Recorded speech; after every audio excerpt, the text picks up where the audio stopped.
Hello everyone, it's pretty much me. Welcome back to my channel.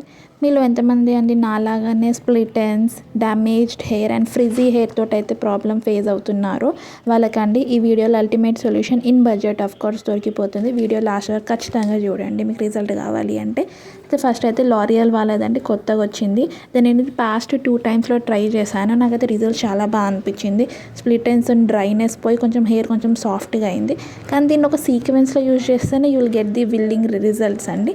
ఆ sequence ఏందో తెలుసుకోవడానికి నాకు ఖచ్చితంగా కమెంట్ చేయండి, ఇంకా తప్పకుండా షేర్ చేస్తాను. ఇది నాది బిఫోర్ పిక్చర్ అండి. లైక్ బిఫోర్లో షాంపూ చేసే ముందు ఇట్ వాజ్ లైక్ దిస్, కొంచెం టెక్స్చర్ లేకుండా రఫ్ ఎండ్స్ తోటి ఉన్నాయి. నా ఆఫ్టర్ పిక్చర్ చూసే ముందు ఇంపార్టెంట్ స్టెప్ ఇస్, మనము సీరం కొంచెం లాస్ట్కి హెయిర్ కొంచెం వెట్ ఉన్నప్పుడు తీసేసుకొని దాన్ని సెంటర్ ఆఫ్ పామ్లో వేయండి. వేసి మంచిగా మసాజ్ చేసి హెయిర్ మొత్తం రూట్ ఎండ్స్కి అప్లై చేయండి. మీరు ఖచ్చితంగా ఇన్స్టెంట్ రిజల్ట్ అండ్ డిఫరెన్స్ చూస్తారండి. ఈ వీడియోలో కూడా మీరు చూసినట్టు నా హెయిర్ది కూడా స్ప్లిట్ ఎండ్స్ చాలా తక్కువ, it's giving a shine look. కానీ షాంపూ అయితే చాలా మంచిగా ఉంది. Do try and let me no.